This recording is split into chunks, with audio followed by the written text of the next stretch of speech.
pour l'accueil et la considération. En fait, je réponds au nom de Yamalbaï Serge Kosaloum, enseignant de mon état, homme de lettres et de culture. Et je suis actuellement ici au Burkina Faso dans le cadre d'un événement qui est le lancement du prix international Vladimir Poutine, organisé, promu par Sylvain Takoué, qui est un ami journaliste, qui est le promoteur, et en association avec les associations burkinabées, comme l'ABR et d'autres, ils ont tenu effectivement à ce que ce prix naisse. C'est un prix qui va rendre hommage à tous les grands hommes sur cette planète, qui militent pour le développement durable, qui militent pour la liberté des peuples, qui militent pour la liberté des nations. C'est important dans un monde de prédation, de capitalisme sauvage, il faudrait qu'on ait des contrepoids. Et la Russie a permis à beaucoup de pays aujourd'hui d'avoir des bouffées d'oxygène. C'est ainsi que le festival Spasiba, qui veut dire merci en langue russe, a été initié par cette jeunesse qui dit merci à Vladimir Poutine pour le coup d'aide, le coup de main qu'il a pu accorder aux États africains pour être libres militairement, même si c'est partiellement comme le Mali et autres, pour lui dire merci pour cette activité. Deuxièmement, le Spasiba aussi ordonne des prix. Donc, désormais sera institué un prix international Vladimir Poutine qui sera chaque année remis par Vladimir Poutine lui-même à Moscou. C'est le démarrage de cette activité dont le lancement a eu lieu au Burkina Faso. Et la dernière information, c'est que nous avons eu 4 nominés, pour ne pas dire 5. Les 3 chefs d'État de l'État du Sahel, son Excellence Assimi Goïta, son Excellence Tchani, son Excellence Ibrahim Traoré, et le technocrate ivoirien Awa Domelo, qui est le représentant BRICS, Afrique centrale et Afrique de l'Ouest. 4 personnalités distinguées, plus, à titre posthume, le capitaine Feu Thomas Sankara, à titre posthume. Voilà un peu les nominés pour ce prix cette année. Et en novembre, ce prix sera remis à Moscou par Vladimir Poutine lui-même. Voilà le sens du festival sur le prix international. Et le lancement s'est fait à Ouagadougou parce que c'est une terre symbolique de la liberté, de la lutte pour l'émancipation culturelle, la souveraineté économique, et ainsi de suite. Voilà pourquoi cette ville a été symboliquement choisie pour le lancement, n'est-ce pas, du prix international. C'est pourquoi les délégations sont venues. Et je suis venu également aussi participer pour donner notre caution morale, effectivement, à ce prix.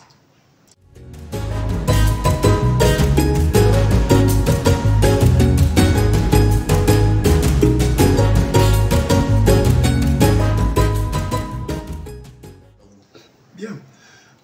L'un dans l'autre, les chemins ne sont pas loin. Parce que quand on est dessus d'un modèle, il faut en créer un autre. En dehors du G5 Sahel, les organisations comme l'Union africaine, d'autres organisations continentales sous-régionales ont montré leurs limites. Quand les fondations d'une maison sont fausses, il faut avoir le courage de savoir que la fondation est fausse, mal bâtie. Il faut reconstruire. C'est cette initiative autonome que ces 3 pays ont engagée. Ce n'est pas mauvais. Voilà, parce que nous avons un cadre juridique, institutionnel déjà dessiné par les autres. Donc tu viens dormir sur la natte des autres. Mieux vaut tisser sa propre natte. C'est ce que l'ES fait. Et c'est une initiative d'autonomie intellectuelle, même historique. Et il serait intéressant que beaucoup de pays du Sahel, et même qui ne sont pas du Sahel, rejoignent ce élan de solidarité. Parce qu'à 3, c'est un marché économique. À 3, c'est un marché culturel. C'est un marché politique. C'est une force militaire. Et les intentions sont claires. La dignité de l'homme noir. Dans un monde encore où le noir est bafoué, nous savons la détérioration des termes de l'échange, l'exploitation à travers la monnaie. Toute cette escroquerie, il faut à un moment dire non. L'élan de l'AES est le très bienvenu et nous pensons que les États qui partagent les mêmes singularités doivent peut-être s'associer à cette initiative.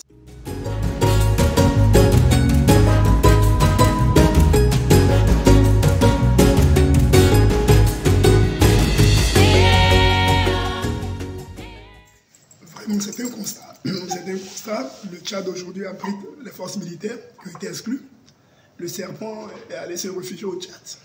Vous voyez un peu, c'est peut-être regrettable, mais c'est dû au fait que nous sommes liés depuis les indépendances par des contrats qui nous lient à la France, des contrats bidons, des contrats sans sens, des contrats, je veux dire, de dictature qui nous obligent à avaler tout ce que la France nous donne au nom des coopérations que nous avons signées, économiques, militaires et autres. C'est des choses effectivement plus ou moins à, je veux dire, mettre à la poubelle et redessiner de nouveaux contrats qui nous lient à cette puissance. C'est ce que l'AES fait. Le Tchad devrait entrer dans cette dynamique, je crois. Le Tchad doit entrer dans cette dynamique d'ouverture d'esprit, de vision de l'avenir. Aujourd'hui, l'impérialisme est décadent dans le monde.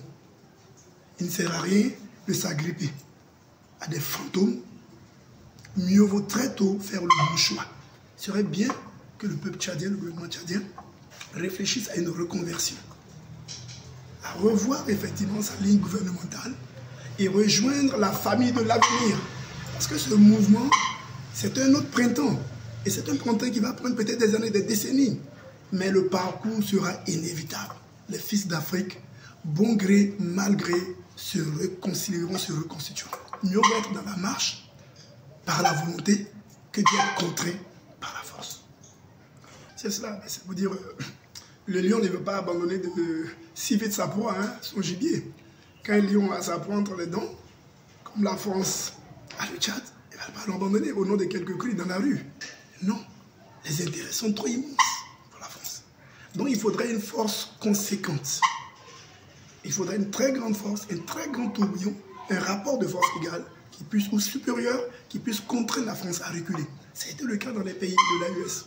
C'est toute une mobilisation humaine, en logistique, une volonté politique, militaire. C'est toute cette masse nébuleuse qui a fait reculer la France parce que la force était de taille et même supérieure. C'est ce schéma que le Tchad doit emprunter. S'il faut pousser ce dinosaure hors de nos frontières, il nous faudra une très grande masse de force. Et ce n'est pas des choses accidentelles. C'est des choses qui se structurent, qui s'organisent. L'impérialisme n'est pas éternel. Beaucoup de pays l'ont boosté. Or, l'impérialisme a encore des derniers bastions. Mais ça, c'est une question d'heure. Parce qu'elle meurt elle-même par ses propres limites. Donc, je crois qu'il n'y a pas à désespérer. Les marches ont commencé timidement dans d'autres pays, en Amérique latine, en Asie, partout.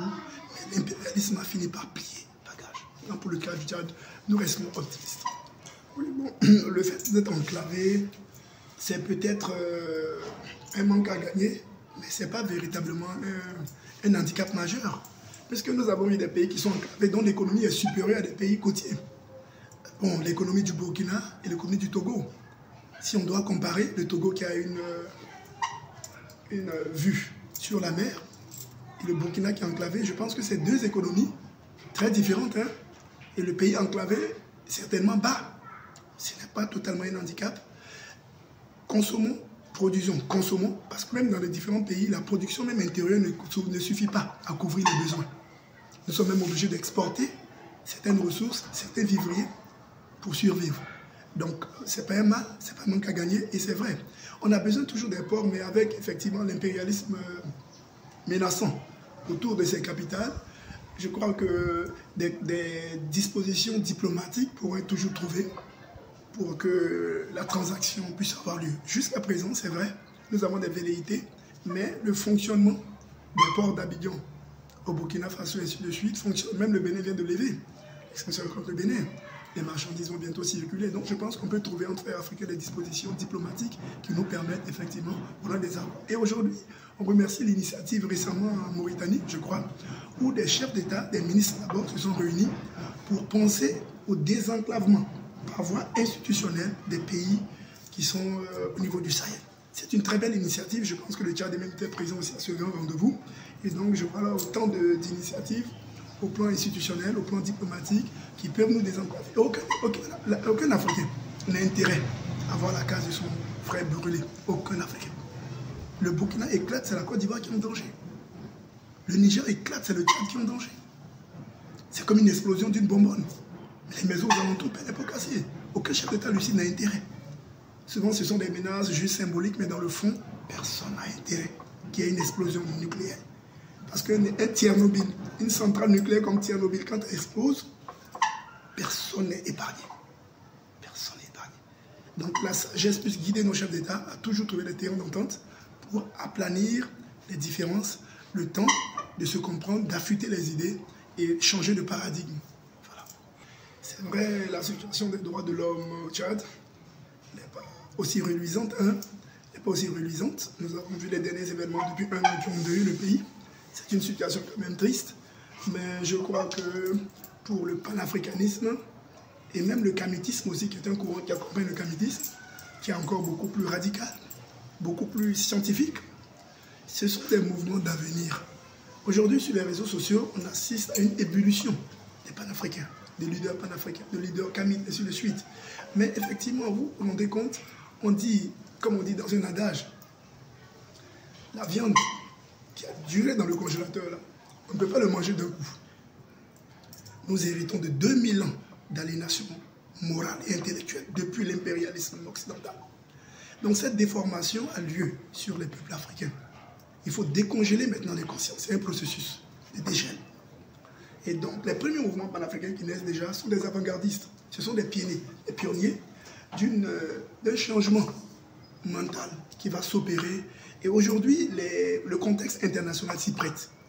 L'échec des modèles capitalistes, l'échec du modèle culturel occidental, avec toutes ces bestialités qu'on a, des mariages homme-homme, des mariages homme-animal, toute cette bestialité culturelle, on croyait que l'Occident c'était le mythe de la civilisation, des modèles à suivre.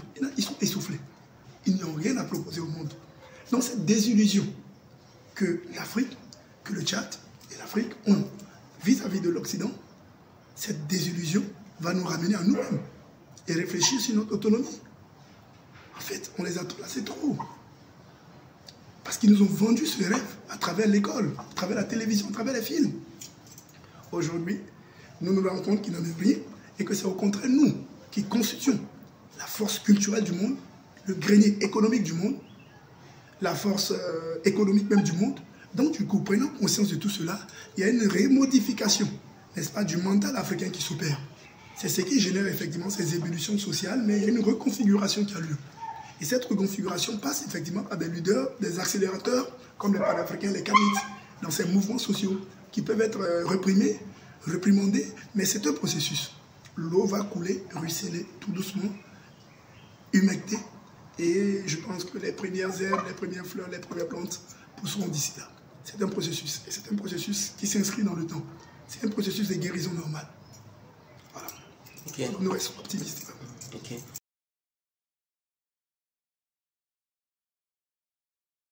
Et je pense déjà, quelle est votre vision futuriste du Tchad et quel conseil que vous donnez à tout jeune Tchadien, tout vieux Tchadien, tout homme politique Tchadien, tout jeune leader Tchadien, tout gouvernement, tout ce qui est Tchadien dans toute sa corporation complète? Le message que j'ai peut-être à mes compatriotes, c'est effectivement dans tout retard, il y a la part du gouvernement, la part des dirigeants. Mais il y a une très grande part qui revient à la population peuple. Et à ce niveau également aussi, il y a beaucoup à dire sur la population. Autant il y a à dire sur les dirigeants, il y a beaucoup à dire sur la population. Parce que le schéma, le profil de vie d'un Tchadien n'est pas le profil d'un Sénégalais, d'un Burkinabé et d'autres qui luttent individuellement et collectivement pour un développement, pour une visibilité de leur pays. Ce n'est pas le cas. C'est vrai que nous avons été timorés par assez de guerres civiles, beaucoup de violences qui nous ont rendus plus ou moins muets, des douleurs internes, des blessures pas encore guéries. Ça nous fragilise. Mais je pense que le Tchadien doit dépasser certains réflexes. Certains réflexes comme, je dirais entre autres tout simplement, même la boisson, la vision du monde, la notion du défi social. C'est autant de choses qui créent la richesse. Et donc le profil actuellement du Tchadien, je pense que c'est un profil un peu dépassé. Il faudrait qu'il reconfigure son disque dur pour s'adapter au pays qu'il envie. Parce que quand on voit certains pays de la sous-région se développer, mais comment ils font? C'est parce qu'ils ont un citoyen qui est citoyennement outillé, intellectuellement outillé, armé, et qui, au dehors de son pays, dégage un esprit d'entrepreneuriat. Voilà. Quand vous voyez la diaspora burkinabé, c'est une diaspora active. Hein? On ne compte pas forcément sur l'État burkinabé. C'est autour dans tous les pays du monde. Ils entreprennent comme des juifs. Vous voyez ce dynamisme. D'autres peuples aux alentours de nous également. Voilà. Il faudrait un Tchadien nouveau dans cette dimension-là. Hein? Et il faudrait que ce Tchadien prenne conscience et ne pas être complexé par les autres pays. Non. Le Tchad aujourd'hui représente pour l'Afrique et même pour l'humanité un berceau, une valeur morale, c'est-à-dire un trésor inestimable. Et ce sont des valeurs, je vais dire, mentales, psychologiques, sur lesquelles nous devons nous appuyer pour reconstituer notre personnalité. Nous avons la cuvette du Tchad, le foyer bantou qui a permis aux populations venant de la vallée du Nil de peupler l'Afrique de l'Ouest, le Tchad, à travers l'escale bantou, autour du lac Tchad, autour de la cuvette bantou du lac Tchad. Nous avons été le hub, l'escale qui a permis à tous ces peuples d'Afrique de l'Ouest de s'installer. Voilà pourquoi vous voyez en parenté linguistique des noms, même jusqu'au Sénégal, on trouve des affinités, parce que nous sommes quelque part là, la mère, sinon l'ancêtre de beaucoup de peuples qui ont transité par nous.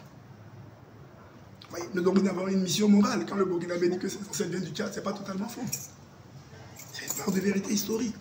Et donc, conscient, n'est-ce pas, de ces valeurs-là, conscient du fait également aussi que nous disposons d'une terre quand même aux richesses inestimables, une culture variée.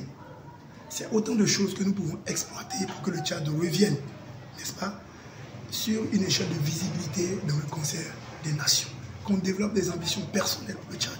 En dehors du cadre étatique, chaque Tchadien développe selon son domaine de compétences un projet pour le Tchad, un projet pour sa communauté. Et l'ensemble de tous ces efforts-là associés crée un développement, crée une force. C'est un peu cela que je vais demander aux citoyens tchadiens. Voilà, d'être entreprenant, de croire effectivement à son passé, croire à son avenir à travers l'action. À travers l'action, à travers les actes, à travers entreprendre, à travers oser. Voilà, c'est cela. Merci beaucoup et je pense que